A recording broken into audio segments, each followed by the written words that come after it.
आज हम एक ऐसे शख्स की कहानी जानने वाले हैं जिसे दुनिया को बचाने वाला मसीहा बनाने की तैयारी थी, लेकिन उसने खुद ही इस भूमिका को ठुकरा दिया। एक पल के लिए सोचकर देखिए, आपको बताया जाता है कि आप ही अगले वर्ल्ड सेवियर हैं। लाखों लोग आपकी पूजा करने को तैयार खड़े हैं। और फिर आप ये सब कुछ ठुकरा देते हैं। जी हां, यही वो मोड़ है जो जिद्दू कृष्णमूर्ति की कहानी को इतना इतना अलग बनाता है। उन्होंने उस सिंहासन को ठुकरा दिया जिसे पाने के लिए लोग क्या कुछ नहीं करते। अब सवाल ये है कि इतना बड़ा इनकार आया कहां से? तो इसकी जड़ें, हैरानी की बात है, एक बहुत ही मामूली सी शुरुआत में है। देखिए, कहानी कितनी दिलचस्प है। एक गुमसुम सा लड़का जिसे उसके टीचर तक मंदबुद्धि समझते थे, वो अचानक एक ग्लोबल स्पिरिचुअल मूवमेंट का सेंटर बन जाता है। ये सब शुरू हुआ जब चार्ल्स लेडबीटर नाम के एक थियोसॉफिस्ट ने दावा किया कि उन्होंने कृष्णमूर्ति के ऑरा में, मतलब उनके आभा मंडल में, स्वार्थ का एक कण भी नहीं देखा, और बस उन्हें यकीन हो गया कि यही वो शरीर है जिसमें अगले विश्व शिक्षक का अवतरण होगा। और इसके बाद तो जैसे उनकी दुनिया ही बदल गई। उन्हें और उनके भाई नित्या को गोद ले लिया गया और उनकी परवरिश बिल्कुल एक राजकुमार की तरह होने लगी। उन्हें वेस्टर्न तौर तरीके, भाषाएं, खेल सब कुछ सिखाया गया। मकसद ये था कि वो पूरब और पश्चिम दोनों का एक मिला-जुला प्रतीक बन सकें। लेकिन ये जो बाहरी चमक दमक थी ना, इसके पीछे कृष्णमूर्ति के अंदर एक बहुत गहरा तूफान चल रहा था। एक ऐसी प्रक्रिया जो उन्हें अंदर से पूरी तरह बदल रही थी। इस चीज को नाम दिया गया द प्रोसेस। और सुनिए, ये कोई सुखद आध्यात्मिक अनुभव नहीं था। उन्हें अपनी गर्दन के पिछले हिस्से में इतना भयंकर, असहनीय दर्द होता था कि वो कई कई दिनों तक बेहोश रहते थे। थियोसॉफिस्ट का मानना था कि ये उनके शरीर को शुद्ध कर रहा है ताकि वो वर्ल्ड टीचर की चेतना को धारण कर सकें। और फिर एक ऐसी घटना हुई जिसने उनकी दुनिया हमेशा के लिए उलट पुलट कर दी। उनके छोटे भाई नित्या, जो उनके लिए सब कुछ थे, उनकी टीबी से मौत हो गई। थियोसॉफिस्ट्स को पूरा यकीन था कि दैवीय शक्तियां नित्या को बचा लेंगी, पर ऐसा हुआ नहीं। कृष्णमूर्ति ने खुद कहा, जिस विश्वास पर मेरी पूरी जिंदगी टिकी थी, वो एक पल में बिखर गया। अपने भाई की मौत ने उनके विश्वास की जड़ें हिला दी। उन्हें ये एहसास हुआ कि बाहरी सत्ता, चाहे वो गुरु हो या कोई दिव्य शक्ति, एक भ्रम भी हो सकती है।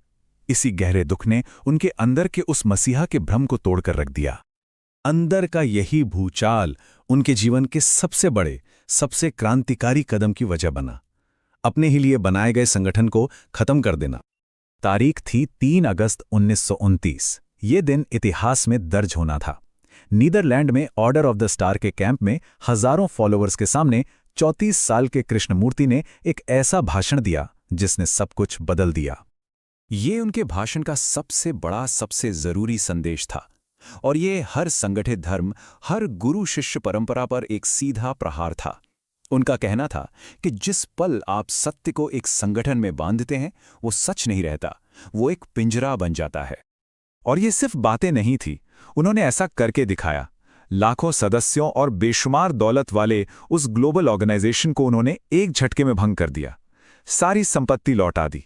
उन्होंने फॉलोअर्स बनाने से साफ इनकार कर दिया, क्योंकि उनका मानना था कि किसी को फॉलो करना सच की खोज में सबसे बड़ी रुकावट है। तो इस महान त्याग के बाद कृष्णमूर्ति के दर्शन का सबसे पहला और सबसे बुनियादी सिद्धांत सामने आया। ये वाकई एक गहरा सवाल है ना? कोई ऐसा क्यों कहेगा कि गुरु की जरूरत ही नहीं है, जबकि हमारी हर परंपरा में तो गुरु की महिमा गाई गई है? उनका तर्क बहुत सीधा और साफ था। वो कहते थे कि जैसे ही कोई किसी गुरु को मानता है, वो अपनी सोचने और खोजने की ताकत उस गुरु को सौंप देता है।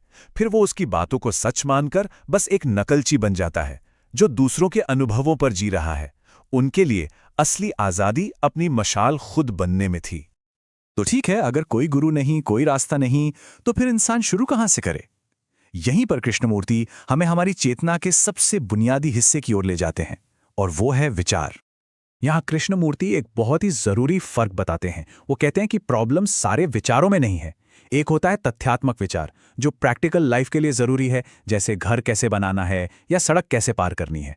असली प्रॉब्लम है मनोवैज्ञानिक विचार, जो मैं को बनाता है। मेरा धर्म, मेरा देश, मेरी कामयाबी, मेरा दर्द, यही वो विचार है जो दुनिया में बंटवारा पैदा करता है।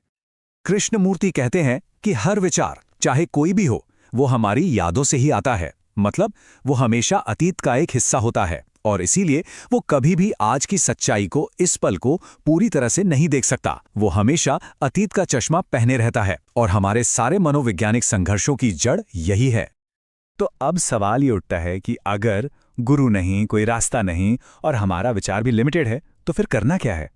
यहीं पर उनकी शिक्षा का आखिरी और सबसे जरूरी संदेश आता है, जो इंसान को खुद अपने पैरों पर खड़ा करता है।